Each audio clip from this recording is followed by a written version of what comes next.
حضرت عمر رضی اللہ تعالیٰ عنہ فرماتے ہیں کسی کو شکست دینے کا بہترین طریقہ یہ ہے کہ اسے عاجزی میں ہرایا جائے۔ تمہاری خاموشی تمہارے علم کی علامت ہے۔ صبر ایک ایسا درخت ہے جس کی جڑ کڑوی ہے لیکن اس کا پھل بہت میٹھا ہے۔ اس چیز سے بچو جو تمہیں معافی مانگنے پر مجبور کرے۔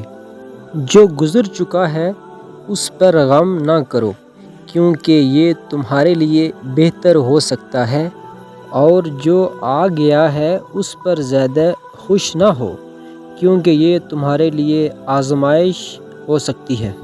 اللہ اس شخص پر رحم کرے جو کم بولتا ہے اور زیادہ کرتا ہے۔ جو اپنا منہ بند رکھتا ہے وہ اپنے آپ کو پریشانی سے بچاتا ہے۔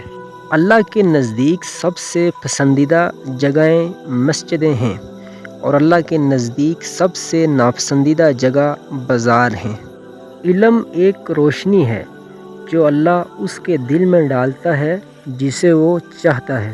سب سے بڑا جہاد اپنے نفس سے لڑنا ہے، اپنے اندر کی برائی سے لڑنا ہے۔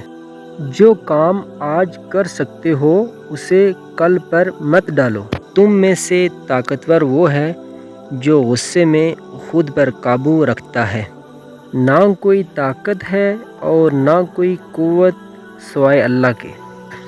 میں نے کبھی اپنی خاموشی پر پچھتاوا نہیں کیا۔ جہاں تک میری بات کا تعلق ہے میں نے اس پر کئی بار پچھتایا ہے۔ اللہ پر بھروسہ کرو لیکن اپنی اونٹنی کو باندھو۔ اگر تم عزت چاہتے ہو تو اللہ کی عزت کرو۔ مجھے ایسا آدمی دو جو اللہ کے سوا کسی سے نہ ڈرتا ہو۔ بے شک میں تمہیں اس دنیا کی محبت سے ڈراتا ہوں۔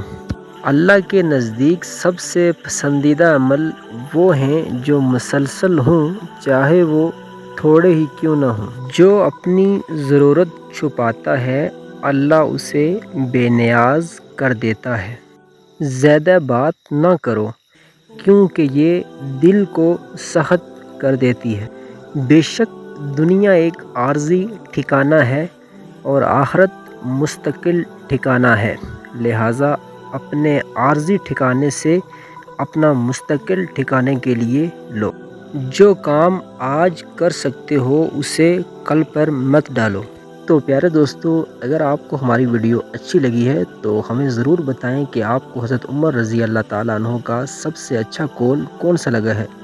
تو پیارے دوستو، ملتے ہیں کسی اگلی اچھی سی ویڈیو میں، تب تک کے لیے اللہ حافظ۔ اپنا خیال رکھنا، دعاؤں میں یاد رکھنا۔